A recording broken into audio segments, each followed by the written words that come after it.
প্রচুর চাপ পড়ে ইউরোপ এবং আমেরিকাতে।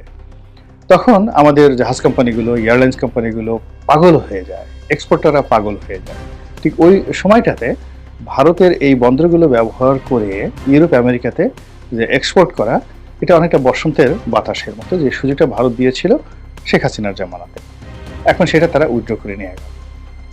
উইথড্র করে নিয়ে যাওয়ার ফলে বুঝতেই তো পারছেন যে আমাদের এক্সপোর্ট এমনিতেই সমস্যার মধ্যে আছে, বায়াররা সমস্যার মধ্যে আছে, তার উপর আবার যদি নতুন করে সেই ট্রান্সশিপমেন্টটা বন্ধ হওয়ার কারণে আমাদেরকে বিকল্প কলম্বোকে ব্যবহার করতে হয়, বিকল্প দুবাইকে ব্যবহার করতে হয়, সি এবং এয়ারে হংকংকে ব্যবহার করতে হয়, সিঙ্গাপুরকে ব্যবহার করতে হয়, এটা আমাদের নাভিশ্বাস উঠে যাবে।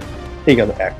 ২ নম্বর হলো, যেখানে বাণিজ্য উপদেষ্টা যে কথা বলেছেন যে আমরা নিজস্ব অ্যারেঞ্জমেন্টে, অর্থাৎ আমাদের এই মালামালগুলো আমাদের নিজস্ব বিমানের কার্গো প্লেনে করে আমরা একটা নির্দিষ্ট জায়গায় পৌঁছে সেখান থেকে আবার আমরা ট্রান্সশিপমেন্ট করতে পারবো।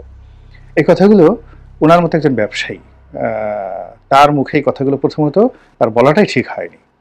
এই সমস্যাগুলো তিনি যদি অ্যাসার্টেন করতেন, স্বীকার করতেন এবং নেগোশিয়েট করতেন ভারতের সঙ্গে, সেটা বেটার হতো। কিন্তু আমাদের বিমানকে দিয়ে, সেই বিমানের কার্গো প্লেনে করে কার্গো পাঠিয়ে সিঙ্গাপুরে দিয়ে আবার সেটা রিশিপমেন্ট, এটা যে একেবারে অসম্ভব, আষাঢ়ি গল্প।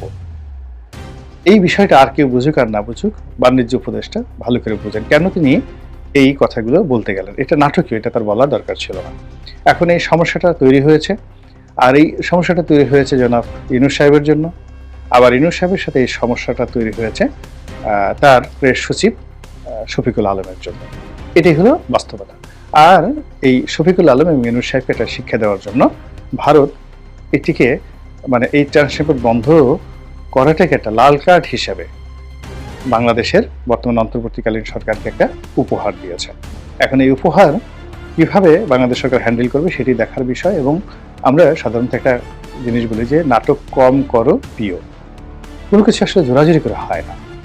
আপনি একজন লোক আপনাকে পছন্দ করে না, ভালোবাসে না, আপনার সাথে ঘর করতে চায় না, আপনাকে দেখতে পারে না, আপনাকে দেখলে তার বমি আসে, তো আপনি তাকে চুমা দিবেন, তাকে জড়িয়ে ধরবেন, তার সাথে ঘর করবেন, সংসার করবেন, এই জন্য মামা বাড়ির আবদার। এটা হয় না।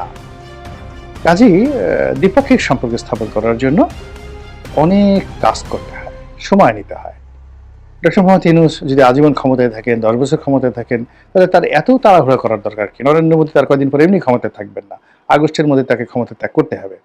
তো কাজেই সেখানে নতুন ম্যানেজমেন্টের সঙ্গে একটা ভালো পরিবেশ পরিস্থিতি তৈরি হয়ে যাবে। কিন্তু জোরাজুরি করে এই যে তিনি যা কিছু করলেন, আবার সেটাকে যেভাবে প্রচার করলেন, আবার সেটাকে তিনি যেভাবে তার একটা ক্রেডিট হিসেবে দেখানোর